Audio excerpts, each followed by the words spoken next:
I'm sitting here waiting for a client, and so I thought I would hop on here and make this video while I'm waiting. Hope you guys are doing great. Today, this will be quick. I just want to talk about the different diet trends that are out right now and provide some clarity as someone who has studied nutrition for many years, as someone who's worked with a variety of people, both in person and online. I just want to provide some insight on this. So there's a variety of diets, right? There's keto, there's intermittent fasting, there's low carb, there's like counting your macros, there's paleo, there's carnivore, vegetarian, vegan, etc.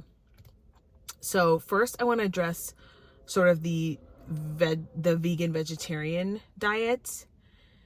In general, as long as you're getting enough high quality amino acids, notice how I didn't say protein, high quality amino acids, those diets work fine for health. Okay. If you're doing them for ethical reasons, I applaud you. And I think that's something to be admired. If you're doing it because you think that diet's going to help you lose weight, that's an incorrect reason to do it, because any diet where you're in a caloric deficit and getting enough protein will work. So with vegan and vegetarian diets, one of the issues that we run into is clients getting enough amino acids from real food. Unfortunately, vegetarian is not so much, but vegan for sure.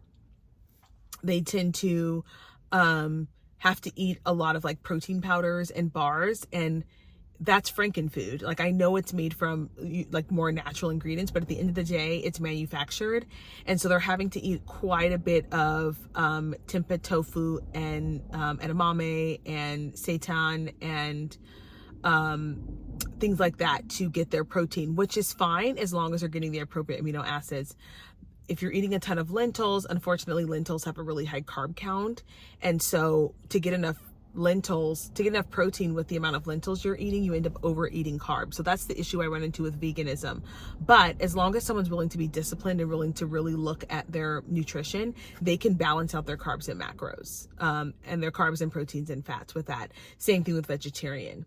There really is no difference in terms of health. Now, there is some interesting studies on, too many vegetables, meaning you're overwhelming your system with like roughage and not giving it time to digest that stuff. So with those vegan and vegetarian diets, because they are plant-based, it does take a while for the body to digest. And some people have reported feeling bloated all the time, but also getting an autoimmune response to all of the vegetables that they're eating because they're just having too many and their body's not able to detox the vegetables, right?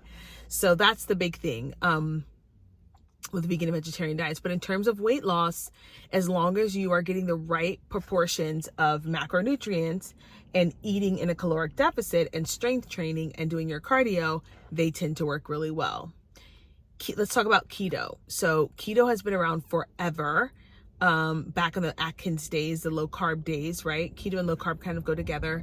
These also in studies have shown to lose the same amount of weight as people who are in a, caloric deficit and strength training and doing cardio. With keto, what we find is after about like 6 weeks or so, 8 weeks or so, people tend to binge on the weekends because they just simply miss carbs. It's just too hard for them to maintain.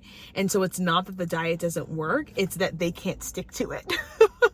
Which, if this is you, this should give you some comfort, because you should feel like, okay, it's not just me. I'm not like, there's not something wrong with me. No, people tend to lose the same amount of weight, but they can't stick to it. This is men and women, and particularly women. We run into this problem where they're not getting enough carbohydrates for their hormones. And so they end up having to not exactly be keto. They have to increase their carbs to, number one, support thyroid function, but also to support strength training if that's what they're choosing to do. Keto is not the diet for a hybrid athlete. If you're running, it might work for you, but if you're doing any kind of strength, explosive work, keto is not the diet for you. You are going to crash and burn.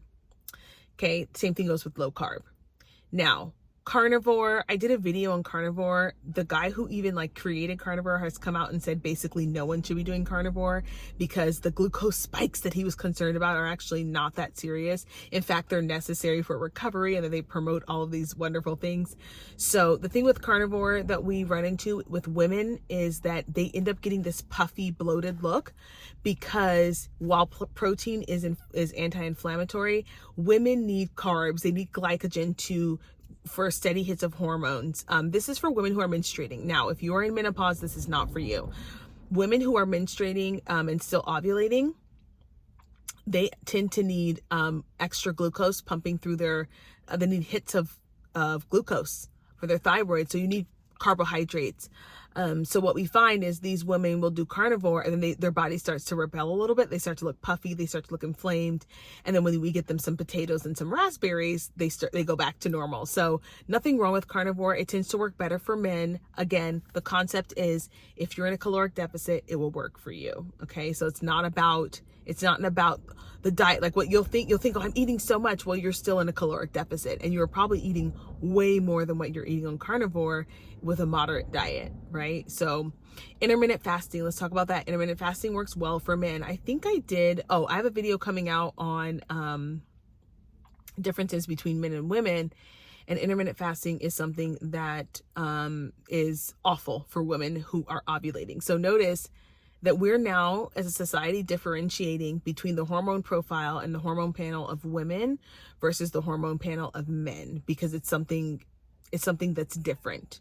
Okay, so they're not the same. Your body doesn't respond the same as it does when you are menstruating and ovulating versus when you're in menopause. It's not the same. So we have to be delicate with our bodies when we are still in childbearing age.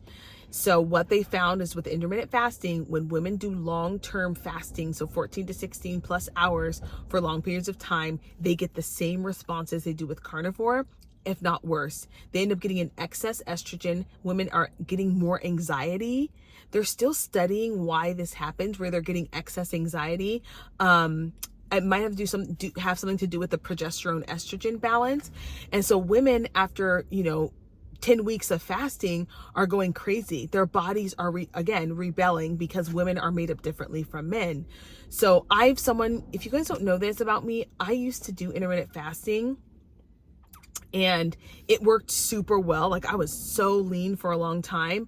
And then my body started to reject it, and I started to miss periods, and I started to be anxious, and I had to go back to normal eating. And the crazy thing is once I started to eat a normal diet, it was hard for me because I had already built up this idea of eating later in the day, and I felt like I was eating more. It was this whole psychological battle.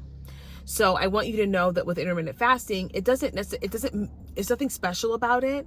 What's special is that because you're eating later in the day, if you have self-control, you're eating less. That's why intermittent fasting works. So I just wanted to share that with you guys. I think I'm always going to say the diet that works is the diet that you can stick to for the longest period of time. Okay. Of course, every single diet is going to have a learning curve. Every single diet you're going to have to learn something. You're going to have to struggle a little bit. It's not going to be comfortable. By the way, if you're in a caloric deficit, you're going to be hungry a little bit. I'm sorry, there is no diet where you're never hungry. You're going to have to experience some discomfort, but it doesn't have to be miserable.